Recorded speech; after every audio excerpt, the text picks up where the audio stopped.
Headlines on Reporting Scotland this Wednesday lunchtime. Hundreds of people chant Islamist slogans at an event in Pakistan in support of the killer of Glasgow shopkeeper Asad Shah. And new bylaws in force around Loch Lomond and the Trossachs mean restrictions for campers. Good afternoon.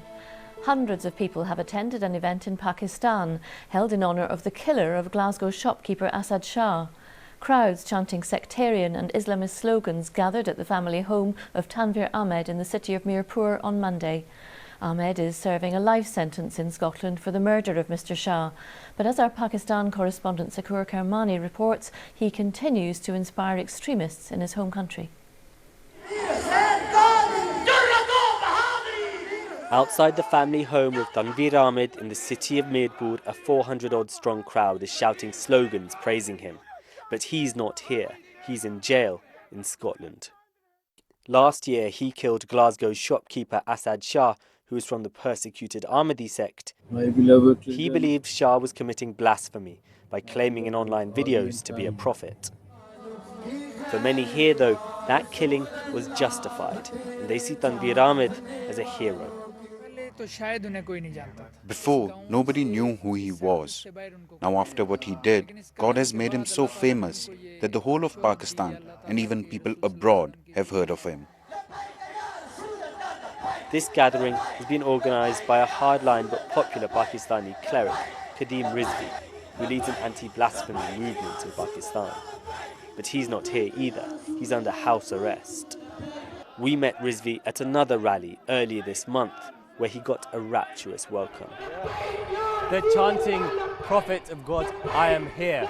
It's become the rallying cry of the anti-blasphemy movement, but it's also the slogan Tanvir Ahmed shouted defiantly in a court in Scotland as he was sentenced.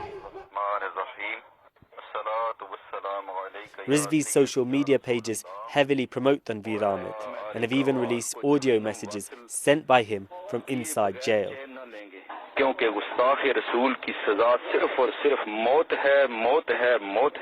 Like this one, where he says the penalty for blasphemy is death. Rizvi says he's been speaking to Tanvir Ahmed on the phone from jail every couple of weeks. We are proud of the fact that he has killed, and we stand with him. I'm proud of the fact that we are in contact. But lots of Muslims would say one of the central characteristics of the Prophet ﷺ was to show forgiveness, and that he forgave people who insulted him. Even if the Prophet forgave someone, that was because it was his personal right to do so. But his followers don't have that right to forgive someone who's insulted him. The Scottish Prison Service has now put a stop to Tanvir Ahmed's audio messages, but Rizvi says his reputation in Pakistan will continue to grow. In Asad Shah's mosque in Glasgow, there's real concern about support for his killing. Pakistan has got the problem, there is no doubt about it, and this problem is being even exported to outside Pakistan. The event which happened in Glasgow is also an example of the same. Tanvir Ahmed's crime was carried out in Britain, but was inspired by ideas from Pakistan. Now it seems it's his turn to inspire others. Sikandar Kamani, BBC Reporting Scotland, Islamabad. A police officer is in a critical condition after a two-vehicle crash in Aberdeenshire. The 46-year-old man was driving a dog handler's van which was in collision with a car on the A90 between Ellen and Peterhead. Our reporter Rebecca Curran is at the scene for us. Rebecca, what's the latest there? Well, two men are in hospital following the crash on the stretch of the A90 just behind me late last night. The police dog handler who was driving a marked van is said to be in a critical condition in hospital. The 46-year-old was on duty at the time and had two dogs in the vehicle, but Police Scotland can't confirm whether or not he was attending an emergency call. The other driver, a 58-year-old man, suffered serious injuries but is now said to be in a stable condition. The dogs aren't believed to be injured. Police say it's too early to say what caused this crash, but are appealing for any witnesses to come forward. Rebecca, thank you. Rebecca Curran there. Police have arrested a man in connection with the disappearance of RAF gunner Corrie McKeague. Suffolk Constabulary say a 26-year-old man has been arrested on suspicion of attempting to pervert the course of justice. 23-year-old Corrie McKeague from Fife went missing during a night out in Bury St Edmunds last September. New bylaws are now in force restricting camping around Loch Lomond and in the Trossachs.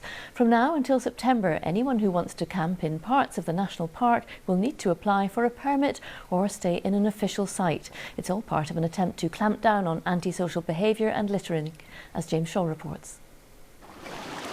Loch Lomond, the largest inland body of water in Britain, drawing in millions of visitors every year. Without doubt, one of the jewels in the crown of Scotland's natural heritage. These pictures, holiday snaps from hell you might call them, record the damage that has been done in previous years. So this whole swathe of woodland is Atlantic oakwood, and it's designated as a very special species of oak. Which is why the Park Authority wants to bring in bylaws which will control wild camping in the busiest areas. In some summers, up to about 700 tents in these areas. The point of these bylaws is that number is unsustainable in these places.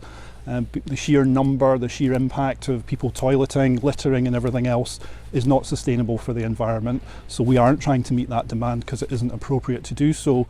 So from today, anyone wild camping in managed areas along the shores of the most popular lochs could face a fine of £500 and a criminal record. Between March and September, wild campers must purchase a permit for use in special areas. Wild camping enthusiasts see that as a breach of Scotland's legal right to roam. They believe the Park Authority should focus on educating people about respecting the countryside. Are things that the rangers and the authorities can do to clamp down on this. They already can fine people for littering, for antisocial behaviour. There's no need to create this bylaw which criminalises people who aren't doing it the wrong way. And let's be honest, it is a very small number of people and we're almost letting them win. This is the only location on the east side of Loch Lomond where wild camping is going to be permitted. The question is, will people know about these new controls and how strictly are they going to be enforced? The new bylaws will be reviewed in 3 years. So for the wild campers, this is a fight which is not over yet. James Shaw, reporting Scotland on the banks of Loch Lomond. Now the weather with Cosser. Thanks, Sally. Well, it's idyllic looking over there. And for most of us, it's been a decent start to meteorological spring with some sunny spells, but also some showers still. And you can see from the recent satellite and radar image, those showers across the southwest still edging into parts of the borders and some across the northwest, becoming increasingly confined to the northwest coast. And there's been some lovely pictures sent in too. This from one of our weather watchers in Breckish in the Highlands. For this afternoon then, it will be dry for most of us with some decent sunny spells, the best of which for more central and eastern areas. Still a few showers for the northwest and for the southwest for a time, and temperature-wise around 6 to 7 degrees. Now during the evening there will be some clearer skies across central and eastern areas to allow a touch of frost here. Across the northwest the showers become more frequent and again wintry up over the hills, likely falling as rain to lower levels. Across the south for a time some cloud and some rain skirting the region, and a cold night, temperatures widely around freezing or below. And the winds start to strengthen too, coming in from the west or northwest. So for tomorrow then, a cold start. Those showers become a bit more widespread across more western areas, a few edging in across the central belt too, towards Edinburgh, but some sunshine as well, the best of which will be towards the east. And temperatures around 7 or 8 Celsius, a degree or two higher than today, but with that westerly wind feeling quite cool. Looking ahead then to Friday, well, not too bad at all. After quite a cloudy start for the south here, improving with some sunny spells, and for central and northern areas, some good spells of sunshine too. And that's your forecast for now. That's it. Good afternoon.